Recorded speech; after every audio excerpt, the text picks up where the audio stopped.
Hello, ladies and gentlemen, boys and girls, college football fans across the nation and around the world. This is Tim May with the Tim May Show. By the way, we're always international. And once again, it's a Friday, so we're double down with Double D, Dillon Davis. Dillon Davis, welcome back to the Tim May Show. Welcome back to the palatial fanstreamsports.com/Ohio studios. I appreciate you having me. It's always a pleasure to be here. We're so close. The next time we do this, it will be game week. So, hey, besides covering the little brown jug, what's big on your mind right now, man? And when it comes to college football, when I say college football, yeah, ladies and gentlemen, he does a lot of things for DelGazette.com, the Delaware Gazette. He's read across the state and around the state. If that's correct, I don't know, maybe even in West Virginia when this thing all settles out. Yeah, that's a story for a different day. Yeah, I was gonna say you got more circulation, I think, than some people give you credit for. But tell Indiana that. We won't go into the background on that. Tell Indiana still that. Stunning to me. Yep. But you know, nobody needs to know what's going on in the bowels of the show here. We just need to know what's going on here in the face. But what is one thing that jumps out at you right now? You know, we're a week and a day away from Ohio State season opener. Yeah. Obviously, UNC and North Carolina and TCU are opening the season in Dublin. If, in fact, that's opening the season in Dublin on Saturday, it'll be Saturday afternoon, our time, late Saturday afternoon. Yeah. But what's just one thing that jumps out at you right now about this college football season that has nothing to do with temporary restraining orders or injunctions?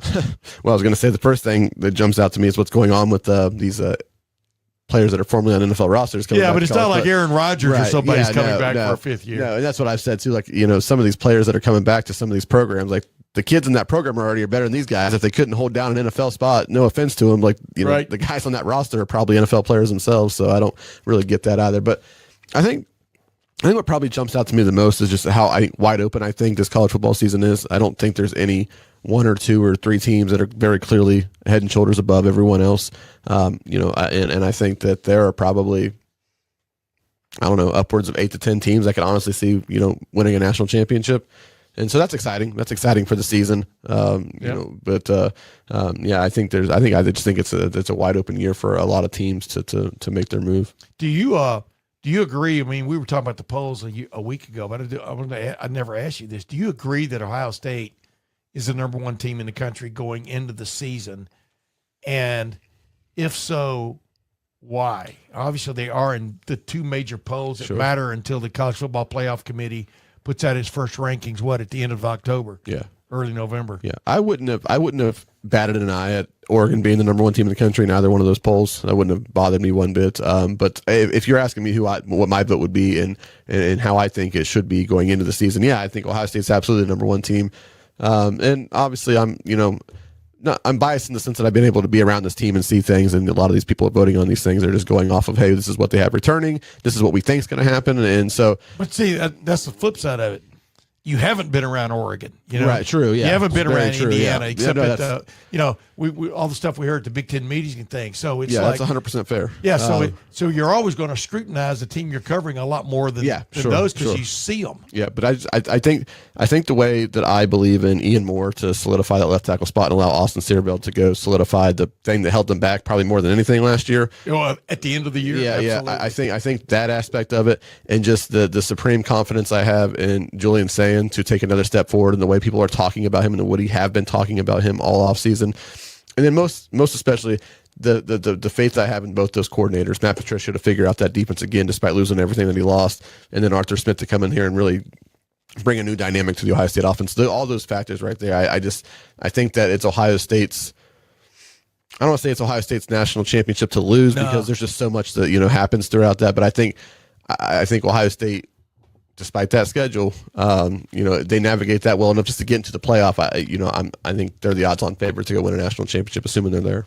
Yeah, we're going to run video snips from Jeremiah Smith, from Brandon Inniss, who was awarded both the a second-time two-time captain now, and also the Blocko jersey, which is symbolic of who symbolizes the most of Ohio State football on the roster that the pretty much the coaches pick, pretty much Ryan Day picks, I think. Yeah, well, Coach Mick is big in that as well. Oh, so, yeah, absolutely. Yeah, I just saw him the other day. Yeah. Yeah, I mean, Wow, he's such a part and parcel of what happens to this team. Exactly. And the block O is symbolic of all the core values that represent the Ohio State football program. And for large parts of the offseason, Coach Mick's the one who's seeing, those values within, the team and how those values are being lived, because Ryan Day's just not around them like that. So naturally he's going to have a large say in that. So, and we're also going to run video, the interviews we had with Austin Siereveld the other day, who's returning as a second-year captain.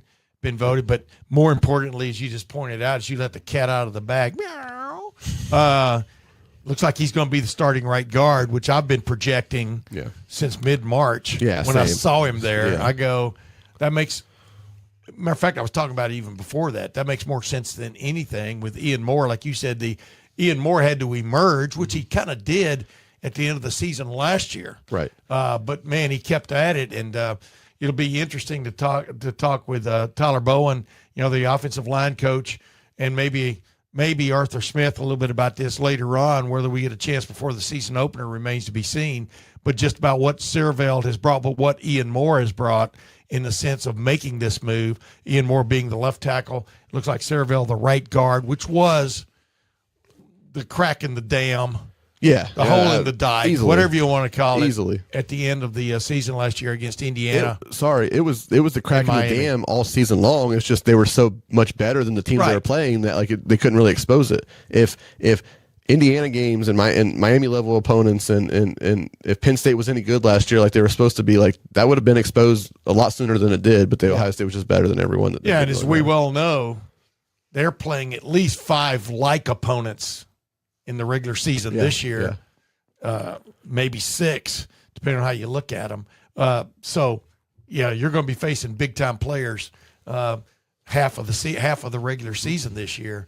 And then on top of that, getting to the possibly getting back to the Big Ten championship game and then making the college football playoff, which, by the way, I truly believe the college football playoff is a lot like the NCAA tournament in the sense of you might get a little bit of a pushover in the first round when you play. Sure. But from the second round on, those are going to be 8 teams. Yeah, that are capable of beating you on any given day. They're capable of beating each other. Yeah.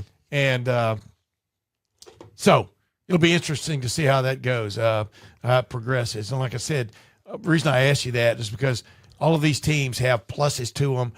To me, the reason I don't have Indiana necessarily in my top 5 is because I want to see how their quarterback plays. Yeah, they've got everything else back. Yeah. That matters. Sure. And maybe a couple of bonus guys. I don't know.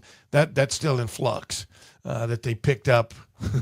Yeah, right. In this strange hitchhiker's world of major college football, when a guy's left stranded, either not being drafted or being kicked off or being cut from an NFL team. They hit the road and boom, here comes LSU. Right. Hey, there's a hitchhiker. Let's pick him up. Sounds like everybody's mobilizing against it. So that's been nice to see. Yeah. Real quick though, I wanted to ask you this. This is really intriguing to me that I've been thinking through this a bunch before we get to the couple things I want to talk to you about before we go to these interviews. Yeah.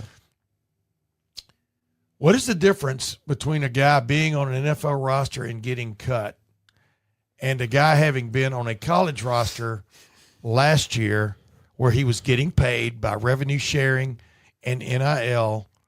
This idea of identifying what is a professional and what is not. The NCAA and member institutions and conferences, Big Ten, SEC, Big 12. I don't know if the ACC is signed on to that little thing where we will not. Right. We will not. Yeah, I don't think I haven't heard anything from them yet. We will not entertain bringing these guys back to our rosters. But really, I've been swinging both ways on this because what is the damn difference?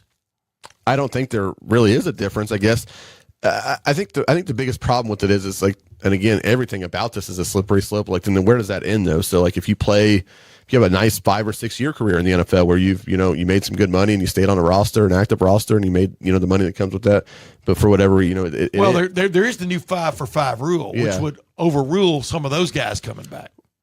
But the 5 for 5 we're talking about, these guys are exercising. They still have possibly a year left, right? That they didn't get because of the 2022 or even 2023. some guys leave after their third year or something. They could be trying to get back. But go ahead. Well, even then, so I guess just the lawsuits, the injunctions, all these things.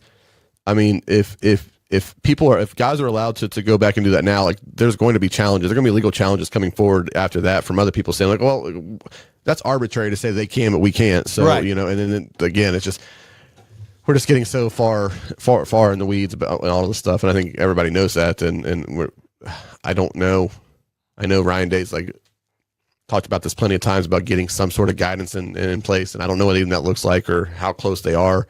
Yeah. But like you said on Monday, was it Monday? How long ago did we talk to him? Monday. It was Monday. If in fact, the weeks are going by fast. I think it's because I'm 72 years old. But you got to play it by ear.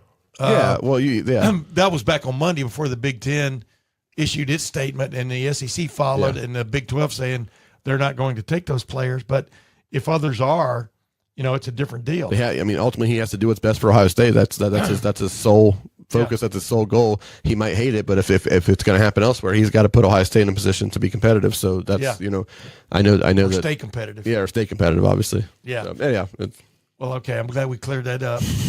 Where do we dump this concrete? Yeah, right. Batch of concrete we just stirred up. Before we move, like I said, to interview with Jeremiah Smith and then Brandon Inniss and then Austin Siereveld, little snippets, and we can comment before and after those. I told you I was going to ask you, and will now ask you. Why am I maybe paying? Just ask me. Yeah, just ask me. Just come right out with it, boy. Right. Lay it on me. Who are the 5 most important players on the Ohio State football team that if they get banged up, they can't be banged up for long, that you think will have a major chance of making or breaking this football team this year? Well, we'll start with the obvious one. You go with one, and I'll go with one. Okay, we'll start with the first. If we agree, that cuts down the length of the show. Yeah, that's true. We'll start with the first obvious one because this is true for any football team at any level. We'll start with Julian saying, because if you don't have a quarterback, you don't have an offense, and if you don't have an offense, you're not going to be a very good football team. So you'll be offenseless. Yeah, right. Yeah, you'll be offensive. Ohio State has a very good quarterback at that, so it starts with him. If he's hurt, or if he hasn't taken the step that we all think he's about to take this year, that's problematic for where Ohio State. See, by saying that, you also say the battle for backup quarterback has not been settled, and you might be concerned about the battle for backup quarterback. Is that guy capable of running the offense to the level it needs to be to make a run for the college football playoff? I mean, obviously. And we're talking about Tavian St. Clair and Luke Fahey. Yeah, so no, regardless of who ultimately wins that quarterback 2 job and where, what level of play they're at, and if they can run the offense, if Julian Sayin goes down, there's going to be a massive drop off from that to the, to the play that they're getting there. So I'm interested to see who wins that backup job. It doesn't matter to me who does, because if Julian goes down, the Ohio State's in massive trouble. That's just true. But of course we saw in 2014, a miracle happened. Yeah, well, and that's everybody's going to point to that as well, and that's fine. But Ohio State was also a different offense, at that point. Threw the ball down the field, man, and the quarterback ran the ball enough. But they also had a better offensive line then, and they had Well, I don't know about that. I mean, it was a good offensive line. I think it was a very good offensive line. Yeah, I think this is a very good offensive line. I think it has the potential to as well, but we're talking about August right now, sitting here talking about what we think and what we know. So anyway, the quarterback thing is obvious. I'm just shooting holes in it because that's what we do. Otherwise, it would be just you listing 5 guys and just moving on. That's what we do. What do you? So no. I'll let you list your guys, and then I will find fault in it. Okay, that's fine. Who would be we're not necessarily ranking these in order, although I think Julian Sayin is the linchpin for this being. Wow. Yeah. Offensively, at least out of the gate. And considering they go to Texas the second week, out of the gate is a big deal. The position's just to invest. I mean, it just means so much to everything that you do. So I'm with you. And again, a while ago I just said Josh Hoover. Right. That's why I'm not necessarily listing Indiana early. I would in the top 5 necessarily, although I probably did last week. My second, I'm not necessarily going, I'm trying to go one side of the ball, other side of the ball. So You don't have to do that. My Just second, yeah. I'm not going to rank them though, because I haven't really given thought to like who. Well, offensively, there are 3 or 4 guys. My second one would be Ian Moore for sure, because I think you know what you're going to get everywhere else, and if he can be the guy that showed the flashes he did in the Cotton Bowl, if that's the kind of guy he's going to be on a every game every week, then Ohio State's offensive line is going to be very good, like potential Joe Moore Award winner kind of good. So I think that's the second biggest one, and also I know Ryan gave some credit to the depth that they have, and it says they feel like they have more offensive line depth than they've had in a long time. Yeah. Well, especially with Josh Padilla coming on in preseason camp. Well, and you remember who started the Cotton Bowl? I can't remember. At right guard? Yeah, right guard. Gabe Van Sickle. Gabe Van Sickle. So I was trying to remember because there were a couple of guys vying there. Right, I got you. But my point was, But I feel like the depth. Things got desperate. I feel like the depth, like Josh Padilla, good, but like with no disrespect to Carter Lowe and Deontay Armstrong, like I think if something happened to Ian Moore, let's say Ian Moore is the guy that we think he's going to be, and he goes down. Again, I think the drop off from there to what they're going to have behind him coming in there to try to fill it. The answer to that, if we're talking about depth, I can almost promise you the answer to that would probably be to move Austin Siereveld back to left tackle. Oh, absolutely, and let Josh Padilla play guard. Whatever. That's an option. So that's what that tells you about the tackle depth truly, and so in all likelihood. So I think Ian Moore is easily the second most important person. Okay, then number 3. I think number 3, I'm going to go with Earl Little Jr. I think that he's just his versatility in that defense and what he allows Matt Patricia to do, the different things he's going to allow them to do. I think, not to say that if he got injured, they would be just in a bad spot, but I just think what he's going to bring to the defense when he's on the field is going to really open up a lot for them that maybe they don't have. In other words, he needs to play at that high level. Yeah. Is he going to be as good as Caleb Downs? You know? Yeah. I mean, who even knows what, the people get all wrapped up in the safety spots, but Matt Patricia likes for both of those guys to be, if there's just 2 on the field, then both to be able to play whatever you want to call it, either position. And so I'm in agreement with you for them to be that stellar defense. Earl Little Jr. or Terry Moore, after him, or someone else has to step up, because Jalen McClain is salt of the earth. Yeah, he's gonna be just fine. Captain, named the captain. That shows you what the players think. Absolutely. Number 4, I would probably. And by the way, these aren't in order. No, I'm just but they sort of are. I would probably go with Devin, because you can always outscore somebody. I would go with Devin Sanchez. Yeah, right. Devin Sanchez 4th, because I think that the guy is going to be a legitimate Jim Thorpe Award finalist at the end of the year. I think he's going to be that good. I think he's ready for that big of a leap forward. And by the way, Jeremiah Smith talks about him a little bit. Right. Yeah. When you have a like that true lockdown corner that you just know, like, hey, this side of the field, we're going to be fine here. This guy's number 1 receiver. This team's number 1 receiver. Like, we've got a future first round, NFL corner to put on him. Like, that's such a reassuring thing and such a luxury. So I am so big on Devin Sanchez, and what I think the jump that he's about to make this year, I think he's going to become a legitimate All-American type player. Now let me jump in here. I think Devin Sanchez is going to be fine. I think that Jermaine Matthews kind of lost his mojo near the end of the year, those last 2 games, and he even spoke about that a little bit when we got to talk to him the other day. I think Jermaine Matthews has got to get back to that level we thought he was at mid-season last year. And then Jay Timmons, the freshman, they really need that third corner, for all kinds of reasons. And, having multiple kinds of coverage options, things like that. But I'm staying in the same vernacular. I really think Devin Sanchez is primed for a big-time year. Whatever how you define that as a cornerback, I think Devin Sanchez feels he is so primed to go against Cam Coleman, if in fact he gets that shot at Texas in second game of the year, the transfer from Auburn, who's everybody's raved about down there like they picked up the second coming of Jeremiah Smith. Right. See, I don't agree with that at all. No, but he's made some plays. So anyway, was that number 4? And it was number 4. And I would just say real quick, like, I agree with you about Jermaine Matthews Jr. needing to get back to that. But I guess to me, he's just more of like a known commodity. Like I know what they're going to get out of Jermaine Matthews Jr. and that's fine. And that he's a solid player. But I think Devin Sanchez's ceiling is so much higher that like, fine, if that's what you're getting out of Jermaine Matthews Jr., cool.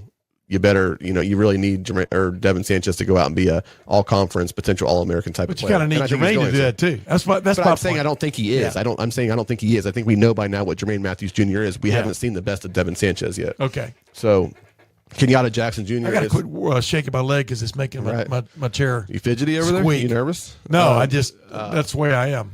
I think Kenyatta Jackson is probably would be my fifth one because really I don't. You're staying on the defensive side. Yeah, okay. yeah. So because I don't. There's no other game record pass rusher that I think is on that team to say like hey, who's going to really carry that pass rush forward. And Kenyatta's got to take a step forward this year. There's got to be more that Ohio State gets out of him, and I think he knows that. I think Larry Johnson knows that. Matt Patricia knows that. So I hope there's another level that he can tap into, that he can reach, because Ohio State needs that. Because otherwise, I look at that pass rush and say, like, where, without them scheming up some things to help, and that's going to be a part of it anyways, and you have to do that. But without scheming up some things, who's just a guy who's going to, consistently go beat the man in front of him and get pressure on the quarterback and change games in that way. So, I think I look at Kenyatta Jackson Jr. and I say he's really the only guy, not the only guy that can, but I think he seems like the most logical option, and Ohio State needs that. So I would pick Kenyatta Jackson Jr. and say he needs to be next level Kenyatta this year. Of the other defensive ends that will be playing on the other side, who's the guy right now? You think from what Bo Atkinson supposedly is taking a big step forward. He'll even tell you that. Epi Centinela is going to be a guy. There's a guy that as the season goes on, I think he's going to play more and more, and he might become the dude. Yeah, Ziggy Grady. Based on what you're hearing, yeah, Ziggy Grady's going to be a guy that's that's out there. Guy from where the boll weevil was vanquished. I don't even know what that means. Enterprise, Alabama. Oh, there you go. Way back when, major important development in the cotton world. Okay, and I'm sure you're going to see again. There's going to be some. And then Quay Russaw. How are they going to play that guy? Yeah, Quay Russaw. Oh, then I think him and Christian Allegro kind of really intrigue me on how they're going to utilize those guys as pass rushers as well. So, and again, I see Christian Allegro. I mean, everybody keeps talking about him. I see him more as a classic linebacker than I do that edge guy. Well, he's not going to be an edge. He is a linebacker, but like Wisconsin walked him up to the line of scrimmage plenty last year. Yeah, because they had to. They're going to do the same. Yeah. Matt Patricia's going to do the same with them this year at times. Yeah. And that's what I mean about scheming up some pressure and sending pressure and things like that. I'm not worried about that at all. But like when you're just sending four guys, who's going to just go beat your man and get pressure on the quarterback? Yeah. It's just Kenyatta's got to be that guy, I think. So yeah, what's interesting is salt of the earth type guys. Peyton Pierce. Yeah. Okay. Mm-hmm. Riley Pettijohn. Yeah. The linebacker. Christian Allegro. Yeah. Or as I call him, Allegro, since that's how it's spelled. But no, Allegro. Just three guys that, wow. Yep. And then Sincere Johnson coming on big time. TJ Alford. Alford's going to play. Their linebacker core looks not just solid, but multidimensional. Yeah. Yeah. Depending on who's on the field and what you ask them to do. But isn't Peyton Pierce just sort of a salt of the earth dude? Yeah, I don't know what your definition of salt of the earth is. Meaning but you can count on it. Salt of the earth means you can count on it being there. Yeah, it's just going. He's going and will deliver. He's solid. He's reliable. He's not. There's no frills there. He's just who he is. He's a hard worker. It looks to me like sometimes when you're talking to him too, since he's from Texas, he could have had a role in like Landman or something, right? Or before that Yellowstone. Yeah, he just has that kind of, even though he's not a cowboy. That grit to him, though. Yeah, no, I get it. He's got that true grit, if you will. Yeah. So, he looks like a guy that can take a lot of hits and just keep on going. Yeah, I hate to be cliche. He's a football player. I mean, you look at him and say, like, yeah, that's a linebacker. That's like the way he talks, too, man. He talks matter-of-factly. Agreed. Doesn't boast, but it's clear the confidence is there. I don't know. I've always liked chances to talk with that young man and then watch him handle himself. He played extensively last year. Yep. So they're really counting on him. One guy that I think makes the biggest difference on this football team that you didn't name, and obviously because everybody knows the answer, it's like going to Paris and seeing the Eiffel Tower, is Jeremiah Smith. Jeremiah Smith has got to be that guy. Yeah. And by that, I mean, I agree with Ryan Day. They got 6 guys that can play there right now. Ryan Day admitted the other day he feels better about this wide receiver core right now than he did about last year. Yeah. Because after you got past about 3 or 4 guys, and all those guys transferred for whatever reasons, and it still, surprises you. But once they were given that chance with Carnell Tate and Jeremiah Smith missing in the lineup, remember? Yeah. They didn't rise to the occasion like you thought they would. No. I mean, and Brandon Inniss has been, in my opinion, as I said a couple of weeks ago. Well, I don't know. I don't understand him becoming the whipping boy for this, for what could be wrong with this offense. I think it's a joke. Well, I think he's primed to have a hell of a year. But what I like are Devin McEwen and Legend Bay. Yeah. What they can bring to the slot or wherever they end up playing McEwen and Bay. Those are 2 guys that make you miss. Yeah. After they catch the ball. But Jeremiah Smith is, in his mind, you'll hear him talk about it here in a minute, he is focused. He is ready to have a big time year. Yeah. And he wants to get going. I mean, I think I just put him in a category of like, what you're going to get out of him as long as they give him the ball. He get the ball in his hands. He talked about, Arthur Smith's offense said, just get him the ball. Like, throw me the damn ball. So he'll be, his numbers will be as good, his production will be as good, the plays he makes will be as good as they're able to get him the ball. Yes. So that's that simple. Because if you do, then the results are going to be special. I've said this before. My favorite play, but believe it or not, by Jeremiah Smith last season was just before halftime at Washington, and Ohio State is struggling. They're playing, 2,500 miles or wherever it is away from home. Great atmosphere. First big road trip. Yep. Great atmosphere.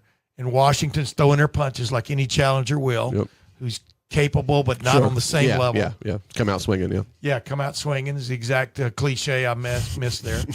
And the bottom line is, when they needed it, they ran, in my opinion, a jet sweep with Jeremiah Smith. Now, it was a little drag route underneath. It wasn't a jet sweep. It's a long handoff. Same equivalent. Yeah. And hit him on the move, full speed, across the defense, and then he cut it up. And like I said, who's going to get in front of that freight train? Right, yeah. So they have ways they can get him the ball that aren't conventional route tree. Yeah. Now, drag route's route tree, but you understand what I'm saying. Well, and I think they are primed.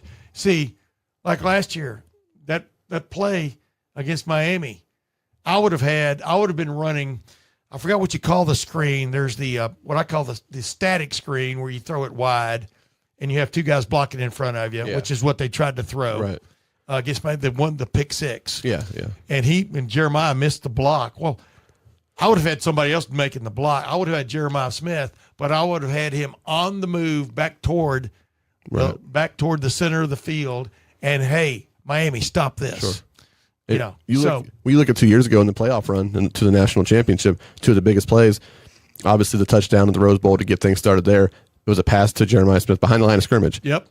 Notre Dame, to answer that long drive they had to open up the game and take a lead, a pass behind the line of scrimmage to Jeremiah Smith. So like things like that, something they hadn't done. Yeah, right, exactly. Yeah. So things like that, again, you better find a way to get him the ball. If you get him the ball, he can do things. Great things are going to happen. And believe me, a guy like him who has majored in yak, getting more yards after the catch, ladies and gentlemen. You talk about let him see if he's try him out 15 times, see if it's working per game. Now, Ball State, get him 5 or 6 or 8 balls and get him out of there. Get him out of there because you need some young guys to step up. Now, you still got to beat Ball State. That's going to be the first thing Ryan Day says. Yeah. You got to win this game. Right. Well, you don't go into the game thinking I'm going to play depth to the extent of we know we're going to be sitting somebody second quarter. Sure. But you do need to get those guys on board too. And there's also the additional element of like going to that Ball State game, like when you have a new offensive coordinator operationally, like you have things that are new there. So you need those repetitions. Yeah. With Arthur Smith as well, calling plays and how you feel like how that dynamic is going to work with him and Julian and those things like that. Like so you need those things as well. So like they have to some degree they have to go into that. Yeah. Anyways, so yeah. Well, wiggle there or something. We've lost. There we go. Their screen's back. But no, you're exactly right. So hey, anyway, speaking of Jeremiah Smith, let's get to this little video we did of him after being named captain the other day. like he says to me, some people saw there was an emoji he posted after getting that news, and it was a face, the little yellow face with a tear. Yeah. And people, man, you're almost best to post on Twitter, but then not read comments. Well, yeah. Because people just read into stuff. People live if for some that of those stuff. people had been taking the 10 Commandments from God on top of wherever Moses was, Mount Sinai, we'd be in a lot of trouble right now because they would have misconstrued. Yeah. Well, but that's still the case today, anyways. But that's another he conversation. Explains it. But let's get to our conversation the other day after practice with Jeremiah Smith. So I think I did a good job, encouraging people. Like I said, we got 51 new guys here. So just showing them the right way we do things here, and I think I did a great job of that this offseason. Is it starting to feel more natural for you to do that? Yeah, for sure, definitely. When do you feel like you found your voice? Like I said, this summer, that's when I feel like I, found my voice for real. And it's, it's not normal for me, but still got to step out my comfort zone and do things, people around the facility want me to do. So that's what I had to do. Was it a surprise to you to be named a captain, or did you kind of feel it was coming, Jeremiah? No, I didn't feel it, actually. Yeah. It caught me by surprise. That's why I dropped a little tear last Saturday. So, yeah. JJ, I mean, you've accomplished so much on the field, but also you've been the Iron Buckeyes, you're getting named the captain. Just how much has the stuff off the field and kind of the traditions around Ohio State meant to you, to go along with what's happening on the field? Yeah, it meant a lot. First coming in, I didn't know much about Iron Buckeye. Didn't know too much about it until I won it, and then I actually, we got a little board up there, and it say everything it means to be Iron Buckeye. And it meant a lot to me that I won it my first year, and I'll just continue on doing it, hopefully my last year here. So, yeah. Jeremiah, what is different about Arthur Smith's offense for you as a wide receiver? What's different? Give me the ball. That's what's different for real. But no, we just got a lot of different things that we do in this offense with Coach Smith. He found ways to get us guys the ball, and it's all about the little things with Coach Smith. He got plays on plays, and you're going to see a whole different offense this year than last year, for sure. Can't say, but you'll see it for sure. How primed are you to get on with things? I mean, to get this season started. You've seemed pretty eager since March. Yeah, for sure. I'm very excited about this one. Got to go out with a bang. So I'm focused and ready to put on a show week in and week out. And what feels good about this offense at this point, a week and a half before the season starts? Without giving away secrets, as you're talking about. I mean, like I said, we got a lot of different things that we do offensively. Coach Smith bring a lot of things from the NFL and bring it here. So, the offense, we just looking different. Like, you just got to be out there practice to see how things looking. Like, we looking like a whole different offense. Are you inviting us? That's you inviting us to practice? It's up to Coach Day.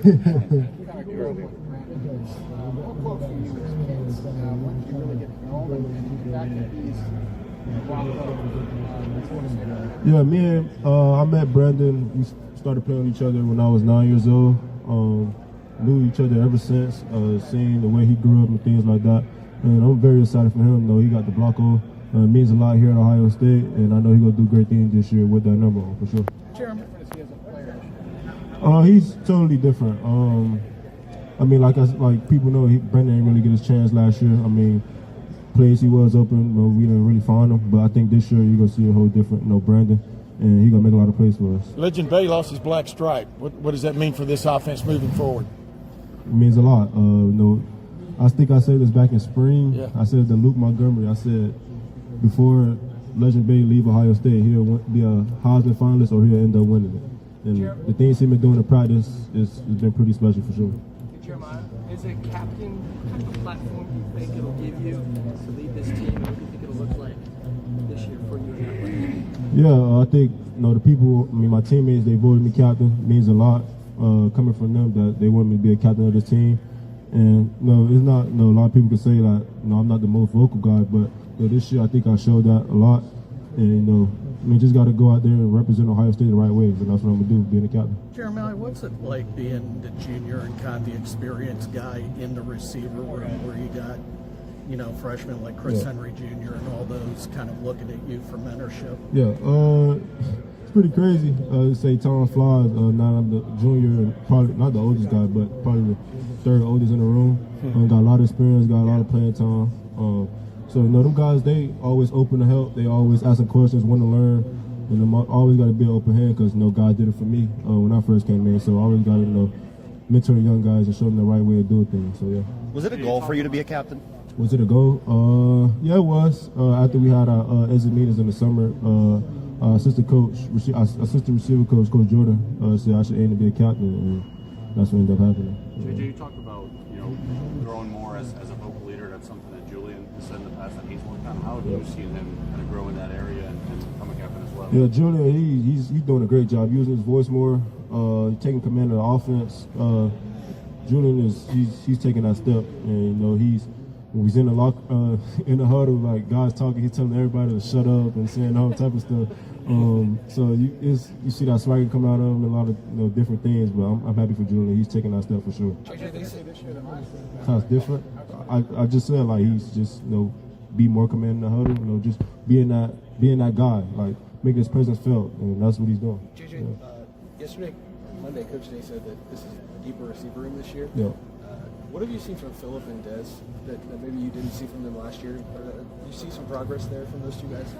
Definitely from both of them guys. Them guys been coming in each and every day and just making plays. And you can't really say too much about the things that they're not doing. Them guys is going out there and making plays every day, especially for both of them guys. Really, both of them guys just out there having fun and making plays. So, Coach Day said yesterday or the day before yesterday that the wide receiver room, he's got 6 guys he feels like can play. He feels basically like it's maybe deeper in the reliability standpoint than it was a year ago. Do you see the same thing, Jeremiah? Oh yeah, for sure. We got me, we got Brandon Inniss, we got Devin McEwen, we got Kyle Parker, Chris Henry, all the young guys. We got depth everywhere. A lot of us can play different positions as well. So, like Coach Day said, we got a lot of depth everywhere. 2 more guys. Kind of use you as an example for why he's better and how you've helped him.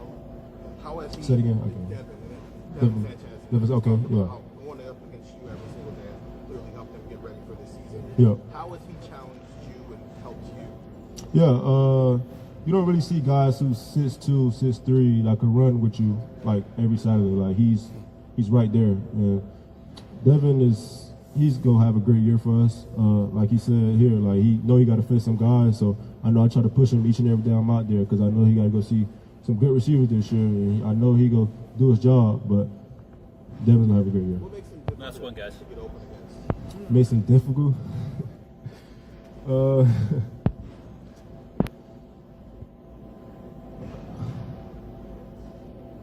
Say he's just long, like he's just long. He could do everything that you could do. He could run with you. You could do a lot of different things. So yeah. Thanks, Jeremiah. Thanks, man. That was an interesting conversation. Jeremiah Smith has hopes and dreams and goals. Yeah. The main thing is he wants to touch the football Get as me the often as ball. possible and win games. Yeah. He wants to go out as a 2-time national champion. You can feel it. Yeah, sure. As he speaks, you can see it in his eyes. And so we'll see if he can help lead this team, Ohio State 2026, to the promised land and then own. Not like Moses. He didn't get to go down into the valley. No, yeah. Man, I'm getting a lot of religious, biblical analogies here. Well, I mean, I that certainly is not my intent. I appreciate it, but yeah. But Anyway, it just shows that until I was about 17, I was in church every time the doors were open. The May boys and family were going through it. Not necessarily the case with me anymore. But that's another story. never too late. That's almost a podcast series on what happened there. But I digress. Bottom line is, let's get to Jeremiah Smith's running mate, so to speak. Counterpart. Yeah. 2-time captain now, Block O recipient, Brandon Inniss. Always enjoy talking to this guy. Yeah, he's It's solid. no wonder he's a captain. He thinks about things. He sees the whole. He sees the team as a whole, Yeah, and then he yeah. sees the individuals in it. Just to, and he can make plays for you. Yeah, sure. I mean, as Ryan Day pointed out the other day, he has made many critical plays over the last 2 seasons and really gotten very little credit for it because along came something else that superseded it. Jeremiah Smith just said it. He talked about it. Like, Yeah. and I didn't need Jeremiah Smith to say this because it was obvious if you watched the football games last year, there were so many opportunities for Brandon Inniss to make plays. either the ball went somewhere else or Julian Sayin just didn't see him. But there were plenty of times last year where Brandon Inniss had gotten himself open to make big plays, big explosive plays for that offense, and it just didn't work out that way. So anybody who trashes Brandon Inniss and says he's not this or he can't be that, like you're obviously you're not watching football games here, because there were plenty of times last year where he had put himself in a position to make a very big play for that team, and for one reason or another, the ball just didn't get to him. Just think when somebody says that, just think who they're casting aspersions at. Yeah, they're casting aspersions at Brian Hartline. Yeah, casting aspersions at Julian. Julian, but they're casting aspersions. I'm talking about the guys that make the decision who play. Well, sure, yeah. Ryan Day. Yeah. They're casting aspersions at whoever the offensive coordinator is from year to year. Right. Yeah. And at Mickey Marotti. I mean, you can see where Brandon Inniss has developed it physically, emotionally, psychologically, and mentally over his years. These guys see him every damn day. You see him on Saturday, possibly in a replay situation, and you go, "What's all that?" Go ahead. I'm not a kumbaya guy. Like, I have no problem calling out people. This fan base is rabid. Obviously, we know this is as passionate as any fan base of any sport. By the way, if I told you, I think you're an aspiring, really good golfer. Go ahead now. Thank you. I appreciate that.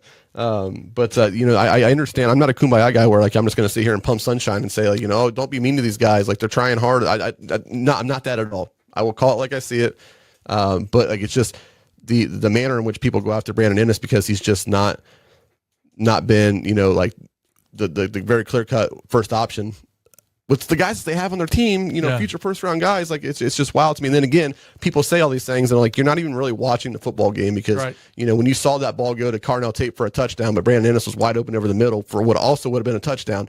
Not Brandon Inniss' fault he didn't get the ball. He did his job. He got open. It would have been 6. They didn't get him the ball. So what? And it's just it's again, I'm not sitting here saying that Brandon Inniss has had the career that I thought that he would so far. He even admitted this in this interview that it hasn't gone the way he thought it would, and everybody knows that. But to say that he stuck it out, to say that he's not been an asset for this offense is just dumb, and I'm tired of hearing that. To say that he stuff. couldn't have gotten in the transfer portal and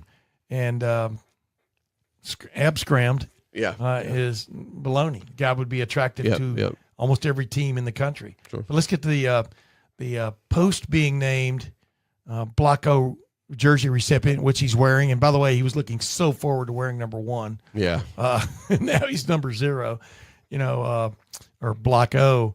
Even his parents, family, everybody has to go out and get new jerseys. But here's the conversation the other day with Brandon Inniss. JJ, who he thought would win the Block O, and I mentioned you, and he said you weren't going to wear the number because you didn't want to change your number. How hard was that? Just obviously joking, right? What does it mean to get that and then to give up the one that you've been waiting for? Yeah, I wore number 1 for a lot of my football career. And it just felt like me. So when I first thought about it, I was kind of iffy on it, if I'm being honest. And then I thought about it more as we got closer, and then I kind of knew who was between. So now I'm like, okay, I probably got a pretty good chance of getting it. And then when I got it, it was like I just kept hearing a voice in the back of my head. It was Coach Day saying we have core values on our team, and one of them is unselfishness.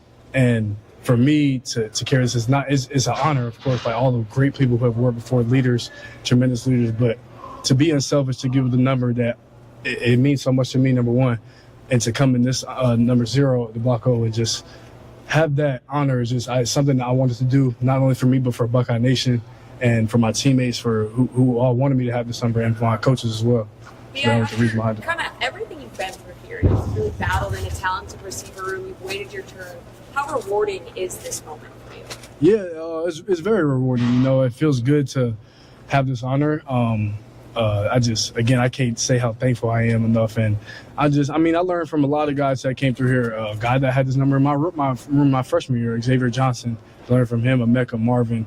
Carnell, JJ. We had a lot of guys, even Jackson, Garrett, all of them coming back, just pouring into us. We had a lot of guys and just a lot to learn from.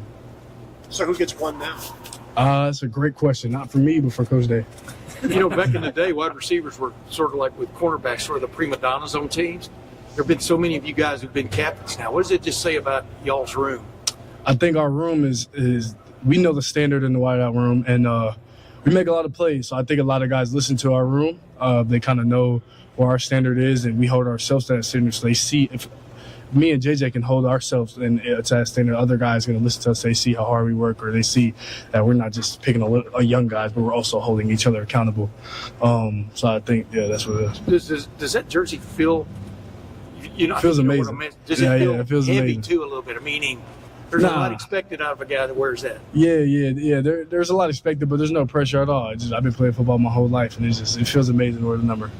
When you got this iron out, I was talking in the spring about last year, that year will come down to does this add to the motivation off the field that you show on? Say that last part.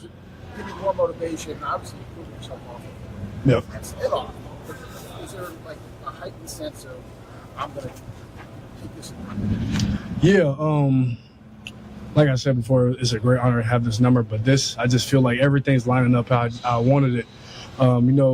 Early on in my career, things haven't gone how I wanted it, but now, like this year, I've seen everything just steady progress and keep going up. And now that the season's only 10 days away, I can't wait to get started. Brandon, you and JJ have been through a lot together, not just here, but down in South Florida. To be a captain with him, yeah. What is that? Can you just talk about that a little bit? Yeah. So I was thinking about it the day we voted. And JJ sits next to me in the team room, and I'm not going to get in how the voting works and stuff, but I was just like thinking about who I'm going to vote for, and I'm like, okay, there's a pretty good chance he's going to win this. But I didn't say nothing to him because I knew he wasn't going to expect it.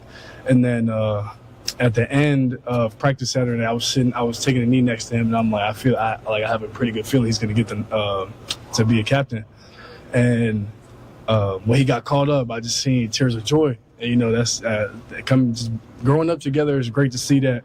And anybody who knows JJ, he's quiet. So it's great to see that he's come out of his shell a lot and being a leader for this team. Everybody knows they're going to listen to him just because of what he does on the field. And the fact that he can use his voice off the field and when we're in practice in the weight room and things like that I knew that was big for him. And I knew he wanted to be a captain before he left here. And that's kind of why the tears of joy came out. You guys are both South Florida kids. He could have used this as a 3 and out. You could have used it as 3 or 4 and out, whatever. Why did you two decide to go all in here and become captains at Ohio State? And why Ohio State does it matter to be captain here as a kid from South Florida? Yeah, I just think I think any school I would have went to, I wanted to be a captain. That's just because of how I was raised and how I kind of was throughout my whole life, just being a leader on every team I was on. But just being a captain at Ohio State is different. It's different than anywhere else in the country. And when you're a captain here, you leave a legacy behind and all the guys that were once captains here. And I think that's why JJ wanted to be a captain so bad, because he knows who were the other captains to come through Ohio State. Where does it feel like the offense has progressed from camp, and with the season around the corner, how do you feel about where your side of the ball is? Yeah, I love where we stand. We had 2 great scrimmages. We watched the film. We corrected some things, but I love where our offense stands. And we're going to be a great explosive offense this year, put up a lot of points, and have a lot of wins. Brandon, and Coach Day said you want to be a leader. You've always kind of wanted to do that. Where does that come from? Where did you learn that from somebody? I would say just growing up, I kind of was like the quote-unquote one of the best players on the team. So when your best guys can lead and do the hard work and things like that, you're going to have a really good team. And that's one of my Little League coaches told me that. So that kind of just carried through my high school career into college as well. Brandon, how do you think this offense can maximize your skill set? I think this offense can maximize my skill set in many ways, not just one, but things that Coach Smith has shown to me in just one-on-one film sessions is just, I feel like he really trusts me. He really didn't get the ball in my hands, and he knows what I could do. We've just been studying a lot of NFL clips and what he's done in the past, and kind of just things that he sees that I can bring to this offense. And yeah, I feel really good about it. Is there one guy he maybe showed you that you thought stood out? We watched a lot of Jackson, just because he played here as well, but just how the Seahawks use him in their offense this year, outside slot in the backfield, all type of ways. It's just, we watched a lot of Jackson. There's other guys, but primarily Jackson. We've heard from JJ said similar things about Arthur, like he feels confident he's going to get the ball in his hands, and a lot of you guys receiver have talked about that. Why is that? Why do you feel like that's different? Is it an offensive schematic thing? Why have we heard that so much this summer? Because I think Coach Smith does a great job of pulling guys in one-on-one and having genuine conversations with them, showing them how he's going to use them, not just telling them.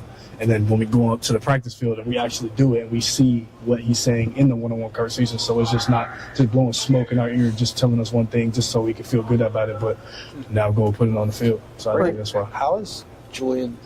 JJ was talking about how Julian's changed in the huddle. Yeah. And telling people to shut up, getting everybody in there. And, like, the first time he was doing that, is that kind of jarring for you as somebody who's seen him for 3 years? Yeah, I smiled. Shit, I smiled. I'm like, oh yeah, dude, there you go. Yeah, when everything's not going right and stuff like that, we have great leaders, me and JJ, but when the quarterback says things and when the quarterback can take command, it's just different. And Julian has done that a lot of times in camp, but you've seen that, and that's why he's a captain. So you've seen that switch with him. Yeah. How, like, I guess refreshing is that? And not to ask, I'll just ask, like, was that missing from him last year, do you think? I think he was hesitant at times to speak up. I think as the year went on, he got more comfortable. But this year is way different. You could see it, how he talks, how he walks, how he carries himself inside the facility. You know, Brandon, Coach do you Day, feel like- was there a moment where he felt different? Where Julian felt different in the huddle? Yeah, there was a couple times in camp. He got the offense right, said what needed to be said, and then Saturday, he didn't like a call that was had, and then the play before, like where they spotted the ball or whatever, so then it became 4th down. Coach Day went for it. I don't know if I'm supposed to be saying this, but sorry, Coach Day, we went for it, and Julian made a great pass. Receiver caught it, and you could see the emotion he had, screaming, like, I'm like, oh yeah, he got that dog in him. I like it. Brandon, Coach Day said time for Coach Day that said that both Chris and Brock would be part of your top 6 receivers. Yeah. What qualities do those two exemplify that make them worthy of being in those roles as freshmen? Brock, but just because how smart he is, I would say Brock knows every position, and as a freshman, that's very hard to do. But he took the offense and ran with it from spring, from day one. He asked the right questions. You see in the wide receiver room, he asked the right questions, and the skill set matches his smartness. Like he's an overall great receiver. Like he can do a lot of things, and I'm excited for his career. And then Chris, just the physical abilities that he brings to like being a receiver. Like every day you're not gonna see a 6'6" receiver like that can run and move the way he moves. And if I'm being honest, guys didn't know in here like, okay, he's 6'6", but some of the corners are telling me like, okay, how can he move? And now they've seen how he can move. So I think that's what makes him special. Yeah, Coach Day said yesterday there's 6 guys that he feels good about playing in this wide receiver room, more playable depth he felt than even last year. Do you see that too? Oh yeah, for sure. The more fresh we could be, the more offense, the more our offense can be explosive. The more yards we can get, everybody can touch the ball. So that'll be good. Thank you, everyone. I appreciate it. Thanks, Brandon. Thank you. Thanks, Brandon. It's always great to have any kind of an interview opportunity with Brandon Inniss. Yeah. And, he's already gained his niche in Ohio State football history, not the least of which is being named a 2-time captain. Multiple reasons. 2-time captain. That's a very, very prestigious honor Yes, at it the is. Ohio State University. Yes, it is. And speaking of 2-time captains, this last video we've got is of Austin Siereveld. We presume, even though he talks about it like it's been named, like it's been officially announced, but it looks like he's going to be the starting right guard, barring some kind of circumstance over the next 6 or 7 days before Ohio State opens against Ball State on September the 5th in Ohio Stadium, where some fans are going to get a unique view of the game from the nine new suites they've got at field level in the south stands, at the base of the south stands. I like how people jumped on that. Number one, I was going to say, why are you getting people started on this stuff again? Like, people just have to have an opinion. but I go, number one, they moved the band to the north end like last year, right? Rightfully so. That should have never been the case. That's where it was when I first showed up in 1976. When I first started going to games, that's where it was. That's just how it should be. The south stands were rickety, looked like they weren't permanent. They were built by construction scaffolding. Like an erector set, By the way, I almost. Yeah. I'll tell that in another podcast. I keep building up all these things I'm going to tell you about my past life, but one of them was taking down 50 foot or about 10 foot of a 50-foot high freestanding scaffolding one time. The summer I worked construction was an initiation rite, as I found out, with that construction company and the yahoos who were the supervisors. I've never been so scared in my life because this was pre-OSHA. There was no tie-off. Was your supervisor Brian Kelly? No, but there was no tie-off. And I'm up there on a 2x12, moving another 2x12. Well, anyway, I will get into it. I've never been so scared in my life. Me and this other guy sitting up there, and there's a concrete floor below us at the Episcopal, new Episcopal church then in Lufkin, Texas. I still go by there every day and marvel at some of the stuff under construction I helped put up. Yep. But I don't go every day. Every time I'm back in Lufkin, which is not very often. Anyway, I know you're in a hurry, man. You're really antsy. So let's get this conversation with Austin Siereveld. It pretty much tells its own story. But it's kind of cool because this guy, talk about salt of the earth. Yeah, I mean he's It's like he's made out of salt. Yeah, he was. You talk about the block. I'm almost getting bibiblical there again. There you go. Yeah. Don't look back. You talk about the Block O and just how many guys would truly have been good. Like you wouldn't have batted an eye at them being Block O recipients, and he's certainly one of those guys. And I'll tell you two others: Carson Hinsman and Luke Montgomery. Yeah, I like those two guys a lot. Yep. And Ryan has talked about it a little bit. Siereveld talked about it too, and some others. Dude, name me a better 3 interior linemen.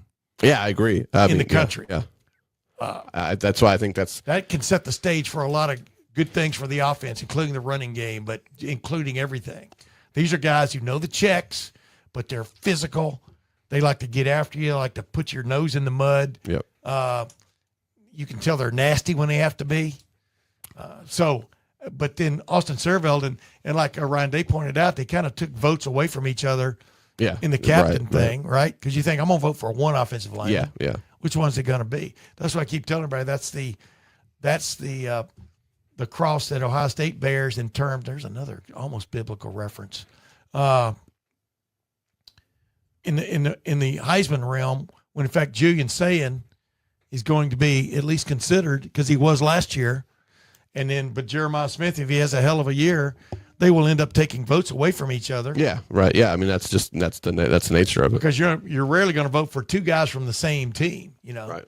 Now you can say Mac Jones and Devontae Smith back in 2020, but as I pointed out to Bo Bishop when he brought that up to me the other day on the radio show, that was a weird year. That was 2020. Yeah.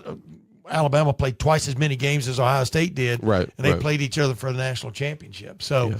But that was an anomaly year almost. But Devontae Smith was also a different kind of player because what he was able to do with the ball in his hands after the fact too, like gave him the ability to also be spectacular. To separate himself from Mac Jones threw this football, but I made this play kind of thing. Charles Woodson was spectacular. Desmond Howard was spectacular. Mm-hmm. Yeah. You got to have spectacular. You can't just be getting 10 catches a game and who cares? Right. So Jeremiah Smith can be spectacular. Absolutely. We know that. I think Yep. what really set him apart now is not just getting wide open by somebody, but trucking a few guys on his way. Some massive stiff arms and stuff. Yeah, and then get him on a couple of end around. Well, we already talked about what we do, right? We'll get more into that next week. Right, there you go. Especially before they go to Texas. Yeah. But what would set Julian Sayin apart would be him getting a touchdown run for a touchdown run at Texas. Yeah. Yeah. Where that would this be guy big, doesn't yeah. run. Why doesn't this guy run? Yeah. And then he runs for a touchdown. Yep. In Arch's Palace. In Arch, there you go. Yeah, that would be quite the thing if Julian gets runs for 8 yards on 3rd and 8 or 3rd and goal from the 8 or whatever for a touchdown. That would be a. What do you think about real quick before we move to the Austin Siereveld video? What do you think about the guy that basically rated right now his top 10 or 15? I think it was prospects for the NFL draft for the coming year 2027. If in fact guys go out when you think they will and stuff, and has Arch Manning in his top 3 or 4. And I'm just going, what has he done as a college quarterback that tells you he's going to be even that level of a Manning in the NFL? Yeah, I don't know if I saw the specific one you're referencing, but it's not a surprise because it's just all projections. It's because he has the frame and he has the mobility, so he brings those things that you would like to think that's what you would want out of a prototype quarterback. So it's all projection. So much of so did Garrett Nussmeier. Well, yeah, so much of think about how they talked about Nussmeier before the season, and how that turned out. Think about the way they talk about guys like Lenore Sellers. Like, I'm not saying he's not, he's a bad player, but like the way people talk about Lenore Sellers as a future NFL quarterback, like, what? Yeah. So he could be. He could very well be. But I mean, where's the consistency? You know what I mean? It's just all projection, and based off the fact that like teams are desperate to find quarterbacks because if you don't have a quarterback, you're already dead in the NFL. So I think it's so much of it is just. But I'm telling you, Julian Sayin And he even showed a little bit he could run last year. People forget the few times he ran, but if he runs, but this, I'm telling you, too many people are saying this guy is different from even last year on the Ohio State football team, who are catching passes from him and defending against him. Yeah. It's hard to believe a Heisman finalist is being slept on, but I think he's being slept on and schlepped on. Yeah. SCHLEPPED. There you go. Yep. And I don't get it. He's gonna have, he'll have ample opportunities against big time opponents to prove himself. He sure will. Capable. He absolutely will. So I didn't mean to get up on that as Earl Brees used to say, that soap opera, but that's where I was. Yeah. Now, don't they even make soap boxes anymore, do they? I don't think so. Don't they just come in crates? Yeah. Anyway, like I said, it is a box. Let's get to this conversation with Austin Siereveld, two-time captain of the Ohio State Buckeyes. I got something. I'm good.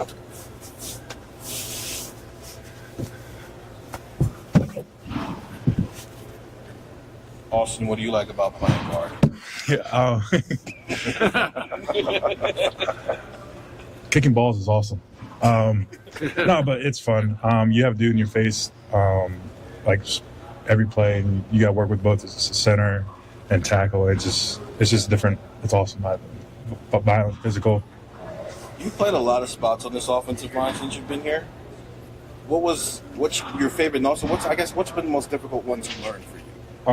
Definitely at the start was learn to tackle. I was just so used to guard my first 2 years, and stepping out there last year was a challenge at first, and then just getting as much rest possible. Each week I was getting better and better, and I would say that's probably the most challenge. What's it been like building chemistry with Phillip to your right and Carson to your left instead of just Luke to your right? Yeah, me and Phillip had a chemistry. Obviously, both from Cincinnati, we knew each other. We always been talking to each other.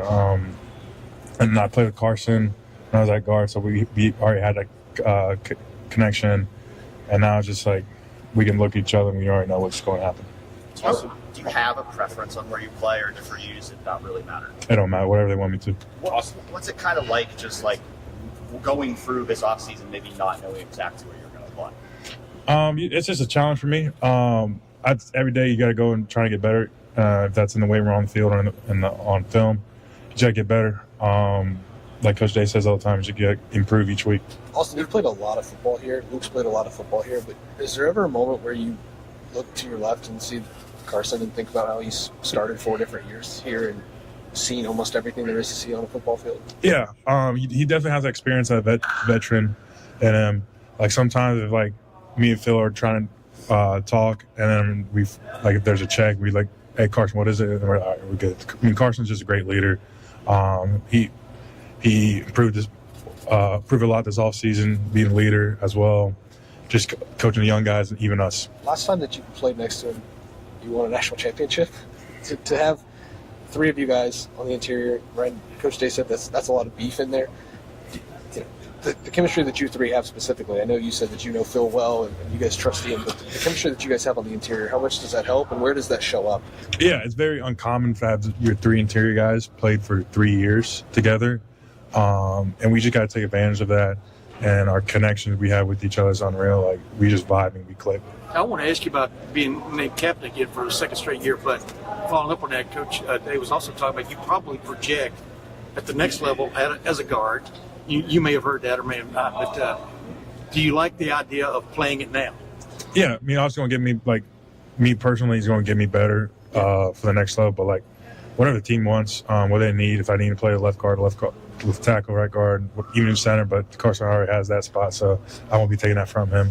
But, yeah, whatever they need, I'll just play. Not a lot of guys have been 2-time captains at Ohio State. What does it mean to you? It means a lot, especially being from Ohio. It means even more. And then even O-lineman, like, I mean, shout out to all the guys out there for trusting me and voting me on captain, and it's all them. Austin, what's the challenge of moving not just tackle guard, but also left side and right side? Players talk about actually left and right is more of a challenge than tackle guard. What's it like? Yeah, definitely. Last year was the first year I played at one position the whole year, and I was just so comfortable. Even the spring, I I told Coach Bowen, like, I hated right guard. But as you get more and more reps, you get more used to it, and I get comfortable with it. And when you said that to him, he was probably already thinking, well, you might be the right guy. Yeah. Had that conversation already started, or what? I mean, they came up to me, both Coach Day and Coach Bowen's like, we just need reps at right guard. I'm like, yeah, I know. Every day just put me in there, whatever. You just need the reps. Why'd you hate it? I was just so used to left tackle. I thought I'd be playing that again this year, but obviously it's probably not going to happen. But I don't really care. What do you feel about at left tackle? What do you like about Ian playing that spot that you occupied last year? He's a dog. He knows what he's doing. He's improving each week. He's getting better. He's also finding his voice too. We feed off his energy, and he does his job at a high level. When did you start to not hate right guard, and what kind of made you feel that way? Definitely in camp. Obviously, in the spring, that's when I really hated right guard. But over the summer with OTAs, more reps, I just got used to it. I like it now. Austin, you said it's not often where you have three times, like, for your starters in the interior and the line. Just what has that been like for the three of you? What's that room like?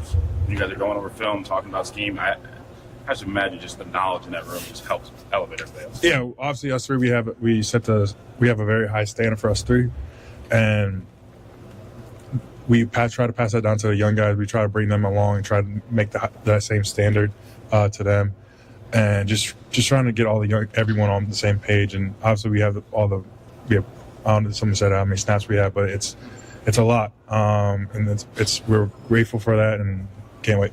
Austin, as an offensive lineman, what's it like noticing a more confident and outspoken Julian Sayin in the huddle? Sometimes he's a little too confident. He gets on our butt sometimes. After some plays, we're trying to get coached up by Coach Bowen, and he already has the next play, and we're trying to roll. But, yeah, I mean, he's awesome. He's a great leader, great quarterback, and sky's the limit for him, and I just can't wait for this year for him. Just kind of like night and day from last year to this year with his command and yeah. everything. Yep. Austin, when did things transition from let's try to get some right guard reps to you're probably going to be the right guard? Probably in the summer, I think. I don't know.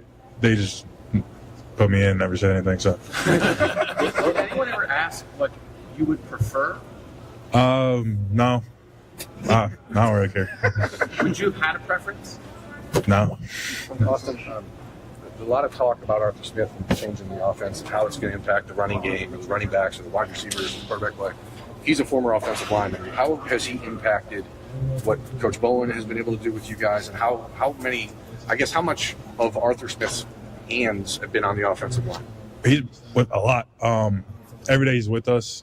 If it's starting practice in Indy or in the film room, he's always talking with us, always trying to coach us, make us better. I said this earlier, but when he first got here, we had a meeting with him, and he just showed a highlight of all of his former offensive linemen just mauling and killing people, and he just tried to have the same intensity with us. Has he brought tricks of the trade with him? I mean, conveyed some of those things that. Yeah, he definitely brought it. You know what I'm saying? Yeah, he's definitely brought his coaching style with us, and all like me, Luke and Carson were feeding off it, and now everyone else is. At the start was feeding off, and now we're on the same page. We're rolling. Yeah, and you, Luke, and Carson. What is the resolve of you three from the standpoint of y'all seen it all, done it all, really? Yeah. When you think about it, is it almost there's no excuse this year? I mean, like the way last year ended, and right side of the line, especially right guard, was a problem at the end. Go ahead. Yeah, like I said this earlier, that we have a very high standard for us three. We know what's going to take. Obviously, the schedules is probably one of the hardest in the country, and we know what's going to take up front. And we just got to show up every week. Also, you had 2 years with Coach Fry, now you had 2 years with Coach Bowen. Where does having a second year under Coach Bowen show up for you?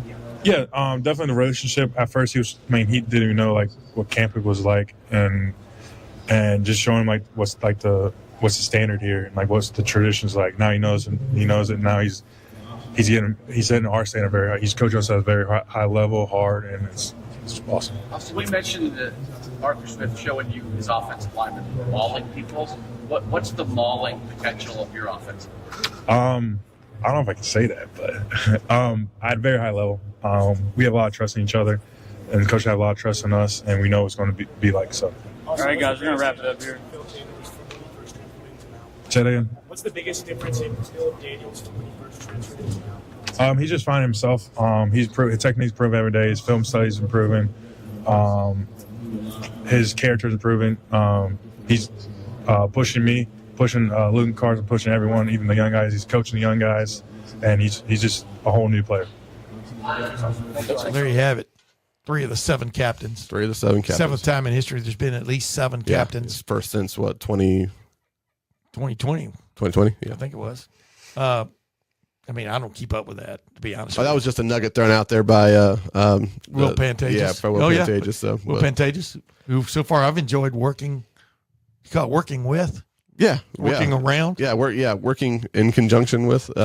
Collaborating with. If you will. It's funny that that game on Saturday would be his first game in Ohio Stadium. He sure will. Yeah. I don't know. It might not be. Yeah, it would be. I'm thinking about his background. He's never been Florida, anywhere. Yeah, no. Wake Forest. He's the sports information director, first year sports information director at Ohio State. Yeah. But it's quite the corral to deal with, both from a player standpoint and a media standpoint. Yeah. And like we said, half of the games Ohio State's playing this year in the regular season are must-see TV. Yep. Big half of them. showdowns. Yeah, for sure. So. And some that could be sneaky. Could make it 8. Yeah. But I digress. Hey, I've enjoyed being with you again. Double Down with Double D. I appreciate it. Always Dillon a Davis, pleasure being here. DellGazette.com. Double Down with Double D works for DG. There you go. Dillon Davis. At Dillon Davis 56 on X, Twitter, whatever you want to call it. A lot of people watch your videos when you post them, man. They do well. Yeah. So it just goes to show you got to like, turn that into some kind of pain. Right. Man. I know. Yeah. I know. I need to monetize. Well, I need to monetize my Twitter, but there's not really a whole lot of money in that because of the way it's structured. But yeah. But anyways, yeah, no, they do well, and it just goes to show how people consume media these days. Like if they can watch a 3-minute, 4-minute clip of somebody talking as opposed to reading a story, well, that's what they choose to do. I wrote 1.2 million stories or whatever it was. Oh my! And I swear to God, if I never have to write another story, I'll be the happiest guy. Yeah. I'm getting pretty close to fulfilling that. Right. But appreciate you coming on again. Pleasure. With me, my man. You're going to be a fixture during the football season. I've told people many times. I don't know if I'm telling them or I'm warning them. Warning them, yeah. Yeah, you know what I mean? Right, yeah. So, yeah. Well, I'm going to have my buddies Matt Wilhelm on. Of course. Along with a special guest recording I did yesterday that's going to be on my Monday show, Monday show. Yeah. It might drop Sunday afternoon, Sunday night, but Matt Wilhelm's going to be on also. And then, of course, I'm going to have my buddy Jeff Snook coming on to talk about some things. He's going off on an extended vacation to Hawaii for some reason, just as the football season starts. Oh, so okay. I may have to. We'll see if StreamYard can stretch that far to Hawaii. I can't imagine it wouldn't. I don't. Yeah, but sometimes it doesn't go to your house. So yeah, right. That is so true. We'll see where that goes. Yeah. But man, until next time, ladies and gentlemen, speaking for Double D, Double Down with Double D, Dillon Davis at the DellGazette.com. I'm Tim May. That's Dillon Davis. We'll see you next time.